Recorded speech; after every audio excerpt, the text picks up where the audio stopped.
Hey folks, welcome to G4G on YouTube. Today we're doing just a little quick video here in World of Warcraft, and I'm going to teach you two tricks for the Uldum dailies that are actually really handy. One of which is appropriate for any of the zones that are under attack within the entire zone itself, and one of them is specific to the Warcraft-An set of dailies. So, you'll see right next to me over here is High Explorer Delorah. Isn't it going to run itself? A little bit punny and a little bit hard to say. I just like to call her Moira McTaggart. So High Explorer Delorah is a quest giver that assists you when you first start doing the Uldum dailies. She has a quest right now for me to keep her defended here under a deeper dive, which is in this section of the map. Once you get her as a companion to come out with you on quests, simply do not complete her quests. At least you can complete up until this point here where you're on deeper dive, but don't actually do it, and if you do, don't turn it in. There's a reason for it. If you don't turn in her quests and end her chain like my main did, she actually stays with you as a fighting companion anytime you're in the zone.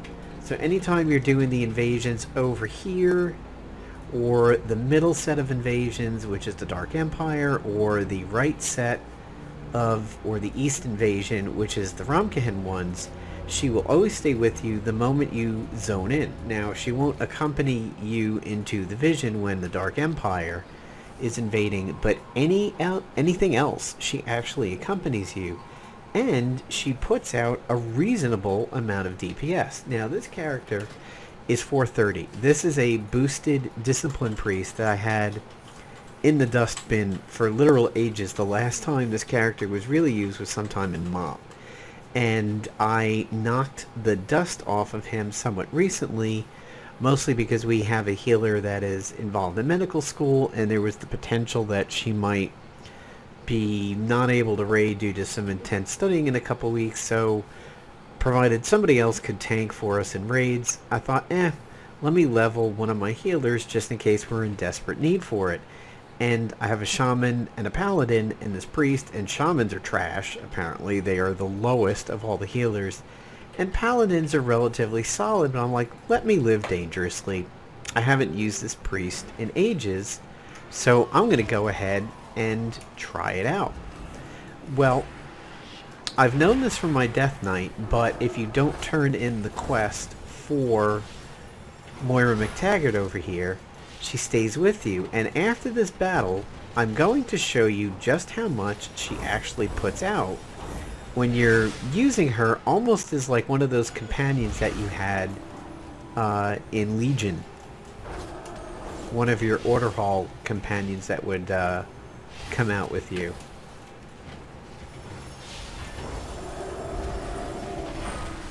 So after this battle, I'll show you guys the stats. By the way, this guy is another one of the tricks that I wanted to talk about. If you have to do the quest for the Warcraft-An dailies where you have to defeat elite enemies, Sabotage, which is considered the invasion ender, and what I think is the easiest of all the invasion bosses, because all you need to do is pull them to cat centaurs over here and they'll do a lot of damage themselves, but he counts as an elite.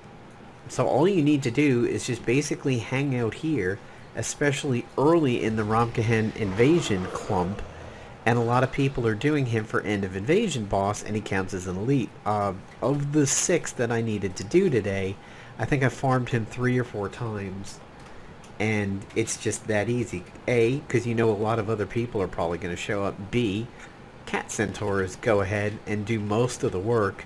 The only thing you have to do is really avoid his sun explosion, and then you are good to go. And apparently I have a sun touch falcon below me, so I'm going to move. Now, let's talk really quick about Moira McTaggart's assistance when she's in the zone with you guys. So, my Skada reset somewhat recently because I got into a raid for Ishak. 2 people in the group to get them out. I didn't. But here on Ishak, if we look at my damage, she's number 2. at 345k DPS.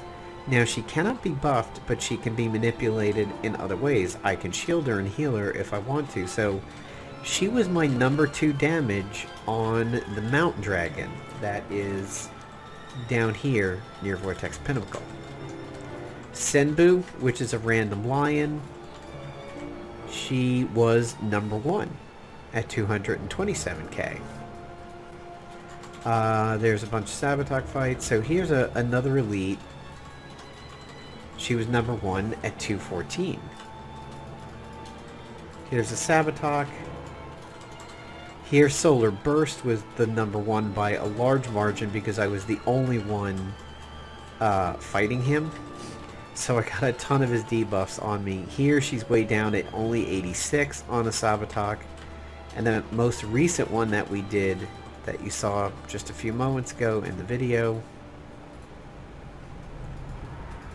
That's weird that Lloyd is showing up there, but she was number 3 at 92. So, if you are currently in live World of Warcraft doing the Vale invasions or the Uldum invasions, and you are relatively new to them and haven't completed all of the side quests, like there's that clump over there for the Waste Wanderers, but if you haven't completed all of the spare ones on the Ramkahan side, which she is part of, keep her. She's a handy little assistant. Now, I'm not going to say if you're Heroic Nyalotha raid geared and you're a viable DPS that has some pretty decent survival, like my Death Knight, that she's going to put in the most amount of work you've ever seen, but she's reasonable. Now, my Druid is pretty much invincible, but he does kill things a little slow because he's not geared for DPS, he's geared for Fat Bear.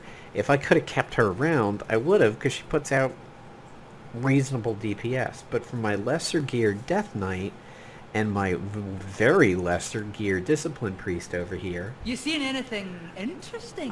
She's super handy. Not to mention, she is sometimes a daily giver.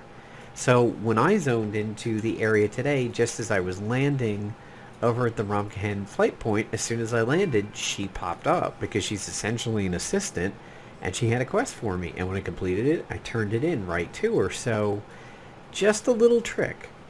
If you are relatively new to the invasions or haven't done the non-dailies yet, keep your Delorah the Explorer, or Moira McTaggart as I like to call her, as much as you can. Just don't ever complete her quests, and if you do, just don't turn them in, because she's relatively handy.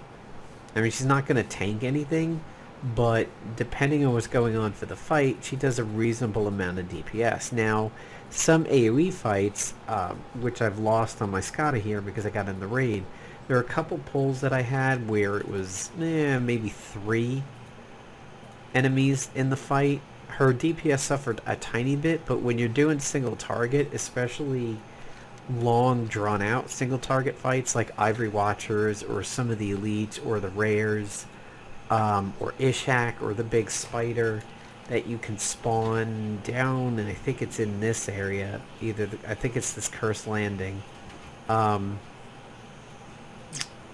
Tomb Widow, yeah, there she is, Tomb Widow. She's pretty handy.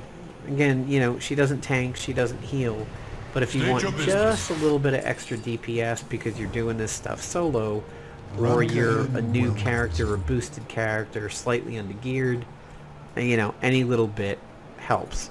So there you go, guys. Hope you enjoyed this little tip. And then if you have her available, you can keep her. Now, obviously, anybody who's gone through all of her quests and everything, you're not going to be able to do it, but I don't know. It just comes in kind of handy, and it's almost like having followers all over again. Hope you enjoyed the video, folks. See you later.